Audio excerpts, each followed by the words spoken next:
Ya Allah ya Rahman. Di dalam Islam, saya syarahkan dulu poin ini. Di dalam Islam teman-teman, kita disuruh mencari sahabat yang baik.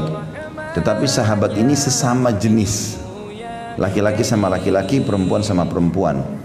Kita kenal dalam istilah ukhuwah Islamiyah. Persaudaraan dalam Islam ada dua. Ada ukhuwah yang umum, semua muslim kita anggap saudara kita. Itu bagian daripada perintah Allah SWT. Dalam surah Hujurat Allah mengatakan fa'aslihu baina akhawaikum. Perbaiki diantara persaudaraan kalian secara umum. Ya, yang kedua adalah persaudaraan secara khusus. Ini yang kita cari sahabat. Dan Nabi SAW menunjuk para sahabatnya, kamu bersahabat sama kamu, kamu bersahabat sama kamu, ditunjuk oleh Nabi SAW. Seperti kasus Abu Darda dengan Salman Al-Farisi, gitu kan? Abdurrahman ibn Auf dengan Sa'ad ibn Ubadah radhiyallahu anhu ajma'in. Jadi memang dipersaudarakan seperti itu ya. Utbah bin Ghazwan sama Syammah atau Abu Dujana. Dan ini dipersaudarakan oleh Nabi SAW. Jadi supaya dia selalu melekat bersama-sama. Tapi di sini syaratnya dia harus muslim. Kemudian yang kedua memang orang yang saleh. Kalau perempuan salehah, bahkan kalau perlu lebih baik ibadahnya daripada kita, supaya kita termotivasi.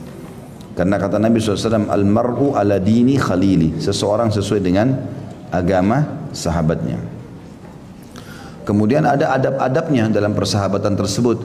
Dia dahulukan saudaranya dalam kebutuhannya. Dia selalu menjenguknya kalau sakit, menanyakan kabarnya. Nabi SAW itu kalau habis sholat tanya, mana fulan, kok nggak ikut sholat? Nabi hafal satu persatu sahabatnya. Mereka bilang, oh lagi nggak ada ya Rasulullah. Ada yang tahu siapa tetangganya? Saya Rasulullah, coba cari tahu. Kalau sakit Nabi SAW ajak semuanya pergi jenguk. Seperti itulah.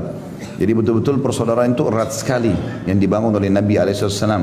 Bahkan beliau mengatakan orang mukmin seperti satu jasad, ya. Kalau satu luka, misalnya jarinya kena pisau atau silet, seluruh badan ini akan demam. Memang seperti itu. Dan ini manfaatnya sangat besar.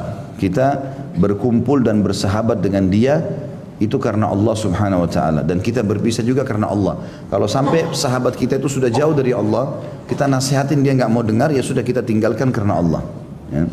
Maka kita selalu bersahabat dengan dia. Dan kata Nabi SAW, Allah akan menyiapkan mimbar nanti di hari kiamat di mahsyar yang mengeluarkan cahaya yang sangat terang sampai membuat para nabi-nabi dan para syuhada cemburu.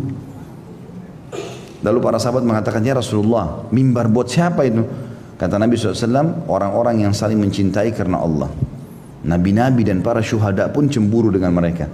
Jadi maksudnya dikasih mimbar yang bercahaya agar orang-orang pada lihat. Dan juga kata Nabi SAW dalam sebuah hadis qudsi, Allah berfirman pada hari kiamat nanti, mana orang-orang yang saling mencintai karena Allah, hari ini aku akan menaungi mereka di bawah naungan, tidak ada naungan kecuali naunganku. Jadi orang lagi kepanasan nanti di mahsyar. Bahkan dalam sebuah hadis dikatakan, dalam hadis sahih, kata Nabi SAW, orang akan tenggelam dengan keringatnya masing-masing tergantung kadar dosanya. Ada yang sampai mata kaki, ada yang sampai lutut, ada yang sampai perut, ada yang sampai tenggorokannya, ada yang tenggelam dengan keringat dia sendiri. Ya, dan Nabi SAW mengatakan dalam hadis lain, mereka akan menunggu hisab Allah selama 50.000 tahun. Ya, dan itu akan berat bagi orang-orang kafir dan akan ringan bagi orang-orang beriman. Karena bagi orang beriman itu hanya seperti dari waktu asar sampai maghrib saja. Ada orang-orang yang tidak kena ya, panas itu. Dari 7 golongan diantaranya salah satunya adalah orang yang saling mencintai. 2 orang yang saling mencintai karena Allah, berkumpul karenanya dan berpisah juga karenanya. Ya, jadi ini punya keutamaan tersendiri.